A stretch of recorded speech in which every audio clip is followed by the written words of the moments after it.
You expect retirement to take away your alarm clock, your deadlines, maybe your meetings, but what I didn't expect was the silence, the shift in identity, the people who stopped calling. Here's what I lost after I retired and what you might too. I'm 62 years old and retirement changed more than my bank account. It rewired my entire life. And I want to be really honest with you about the things that nobody tells you in those glossy retirement planning brochures. Welcome to the UnRetired, where you're not done, you're finally doing what you want. If this kind of honest conversation about what retirement really looks like and it resonates with you, if you're tired of sugar-coated version, hit the like button. It tells me you're ready for some real talk. All right. The number one thing that vanished, career identity. Who am I without my title? The first thing that vanishes is something I didn't even realize I was carrying until it was gone, and that's my identity. You don't just lose a job when you retire, you lose a title, a purpose, and sometimes even your social status. For decades, when someone asked, "What do you do?" I had a clear, confident answer. I was RJ from the office, RJ who had responsibilities that the people counted on, and RJ who solves problems and gets things done. But after I retired, the silence around my name hit me like a truck. I missed the introductions at networking events. I missed the affirmation that came with being recognized for my expertise. And I missed the clarity of knowing exactly who I was in the world. The first time somebody asked me what I did after retirement, I fumbled through, well, I'm retired, but I used to ...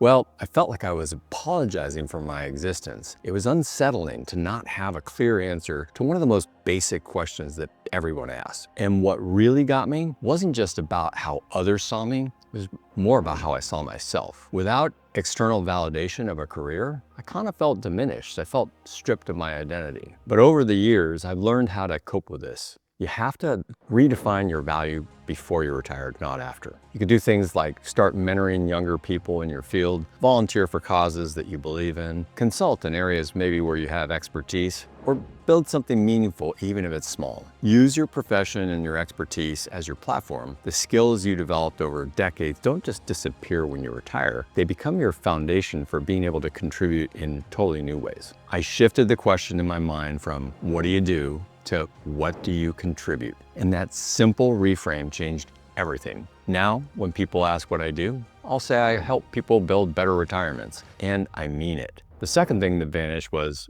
the daily routine, when freedom became a prison. After 40 years of alarm clocks and meetings, I finally had what I thought I always wanted, which was complete freedom. No schedule, no deadlines, no one telling me where to be or when to be there. At first, it was intoxicating. I could sleep till 8 a.m. I could watch TV in the middle of the day if I wanted. I could work out whenever I wanted. Basically, I could do whatever I wanted, whenever I wanted. For 2 weeks, I stayed in my pajamas until noon. I binge watched Netflix shows that I'd never had time for. And I told myself I was relaxing and that I deserved this after decades of grinding. But something strange started happening. Without a 9 to 5, time became elastic. Days began blending into each other. Mondays felt like Saturdays, which also felt like Wednesdays. I'd wake up and have too much time to think about what day it was. That intoxicating freedom quickly turned into restlessness and then to something that felt dangerously close to depression. Days would pass where I couldn't tell you what I'd actually done with my time that day. I found myself drifting without natural momentum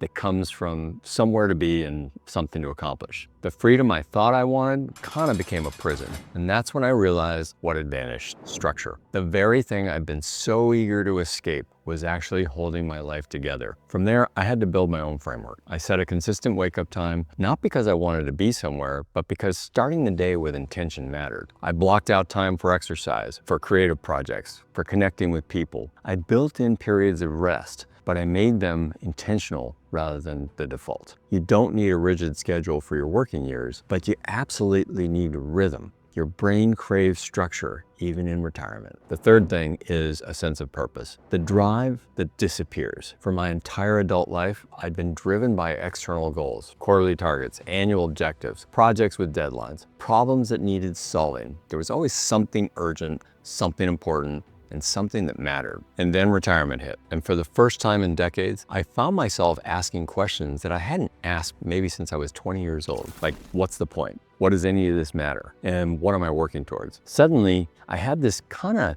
existential crisis on my plate. Bronnie Ware spent years caring for dying patients and documenting their most common regrets. One of the top 5 regrets of dying is, I wish I hadn't worked so hard. But here's what most people miss when they hear that. The regret isn't about working hard. It's about not having anything else that gave their life meaning. Then I realized I was at risk of becoming one of those people. I'd been so focused on professional achievement that I hadn't cultivated meaning outside of my job. And that's when it hit me. What had vanished was purpose. When I realized that, I had to design a purpose that energized me rather than obligated me. I started creating content about retirement because I realized how unprepared most people are with this transition. I got involved with causes I'd never had time for when I was working long hours. Purpose doesn't require a paycheck. It requires deciding that your experience, your knowledge, your perspective matters, not just to you, but to others too. Purpose is what gets you out of bed when no one is counting on you to show up. Don't wait until retirement to figure out what that is for you. Okay, the 4th thing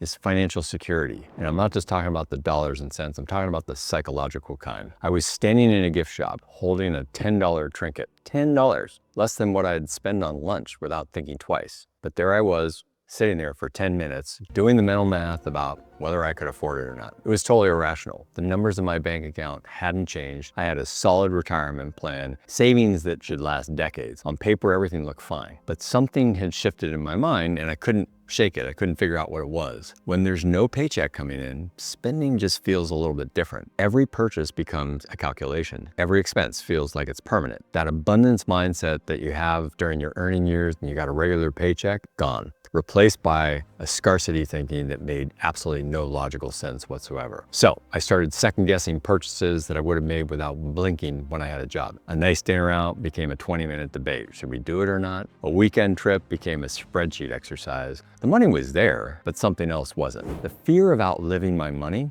of not having enough, of being a burden, those fears had crept in and completely changed how I related to money. And that's when I realized what had vanished: financial confidence. To solve this problem, you need a plan that includes what I call intentional spending, not just saving, intentional spending. When I spent from these buckets, I wasn't depleting my security. I was using the money exactly as it was intended. So know your numbers, know what you can afford, know what your money is for. Actually set aside some that's just like your mad money. The goal isn't to die with the most money in the bank. The goal is to use your money to create the life that you save for. If you want more honest talk about retirement, the stuff that most advisors don't talk about, please hit the like and subscribe button and tell me what you lost after retiring in the comments below. We really want to know and would love to talk more about it in the future. The 5th thing, creative drive, the dreams deferred. For years, I told myself that retirement would be my time to be creative. I'd write that book. I'd learn to paint. I'd finally have time for all those artistic pursuits that I'd put off during my working years. So there I was, finally retired, sitting at my desk with a blank page in front of me, all the time in the world. No deadlines, no interruptions, perfect conditions for creativity, right?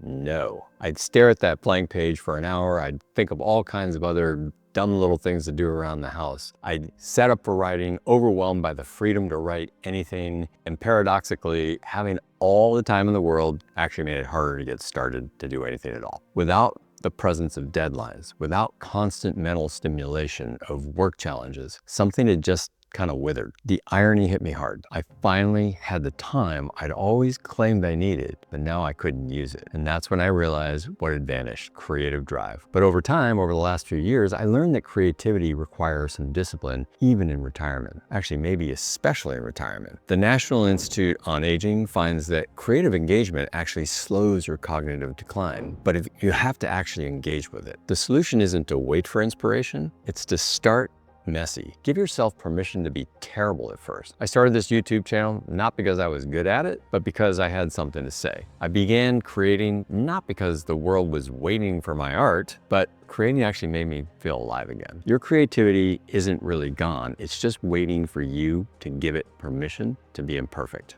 So what's the conclusion here? These 5 losses surprised me, but here's what I want you to understand. None of them are permanent and none of them are inevitable. With intention, each one can be replaced by something richer than what you had during your working years. You don't retire from something, retire to something.